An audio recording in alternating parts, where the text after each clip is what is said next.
Now let's take a look at Google Calendar.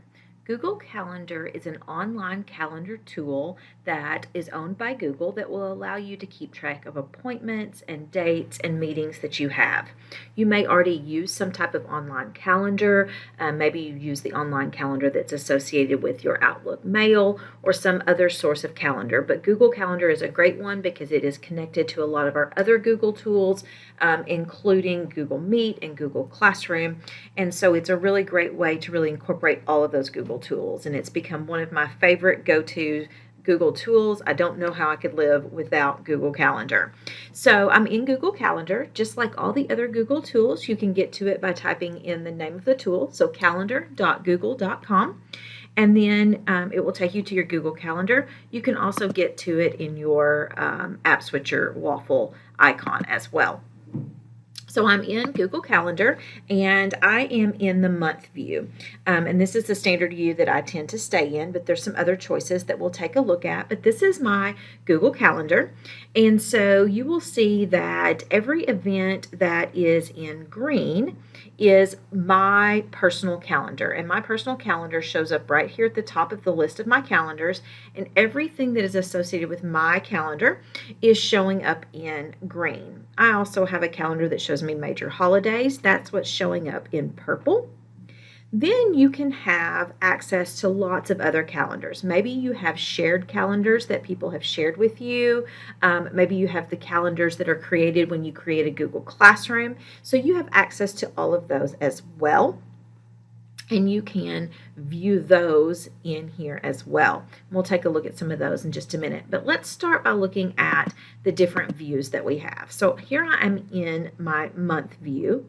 But up here at the top, I can change this. I can change this to a day view. And I can see what is happening on a particular day. And I can click on that day and see if I have any appointments or anything coming up for that day. I can look at a week view.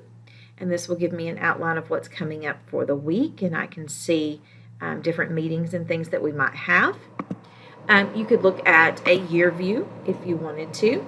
And you can also look at a schedule view, and this will pull only the dates that you have meetings scheduled on your calendar so that you can look at what is happening over the coming months just by days that you already have something scheduled. I like to stay in month view as my default and then may change back and forth if I need to see something in particular. Now, I mentioned that you might have access to multiple calendars. So a lot of the calendars that we have in the district are shared space calendars, and so I have access to those. You may not have as many as I do, but you may have others that you have access to. So let's just take a look at a couple of these. So let's say I want to see what's going on in the auxiliary gym at the high school. I can turn that calendar on by clicking the check mark here, and I will see that a few things show up in this gray color that is associated with this calendar, so I can see what's going on there. Maybe I also want to see what's happening in the main gym at the high school, and I can click there, and I'll notice that a lot of things pop up in blue so that I can see what is happening in the main gym at the high school. So you can add or take away as many calendars as you have access to so that you can see what's going on in different places at different times or what you may have scheduled. Now, you can also add calendars and create new calendars. So let's talk about how we do that. So it would look like, because of this big button at the top that says create, that if I click on that, I would create a new calendar. But when I actually click on this, it gives me the options to create different events. And we're going to get to that in a later video. But if I want to actually create a new calendar, I'm going to scroll all the way down here to where it says other calendars, and I'm going to click on this plus button. And then I'm going to get some options. I could subscribe to a calendar. I could browse calendars of interest. I could use a URL if somebody shared their calendar with me and gave a URL. I could import a calendar, but we're just going to create a new calendar today.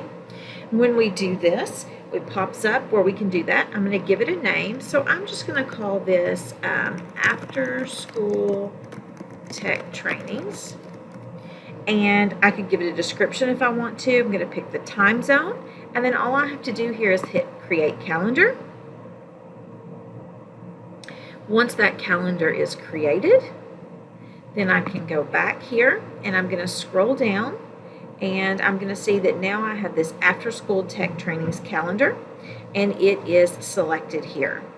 Now, let's say I only want to see what is on that particular calendar, but I have all these others here. So I could go through and I could actually uncheck all of the ones that I have checked until I only have the calendar I want on there. Or I can go to the one that's the only one I want to see. I can click on the three little dots and then I can hit display this only. Now it's going to take away all my other calendar views and only have things for the after school tech trainings. Okay. Another option that you have here for all of your calendars is you can actually change the color in which they are displayed. So it defaulted to orange when I created this, but if I decide I want it to be this yellow color, I could click there and change that color, and then any event that I post to that particular calendar will show up with that yellow color, and you can decide what color you want those to be. So viewing your calendar and creating a new calendar are fairly simple steps, and in next videos we'll look at how we can share calendars with others and how we can create events on our calendars.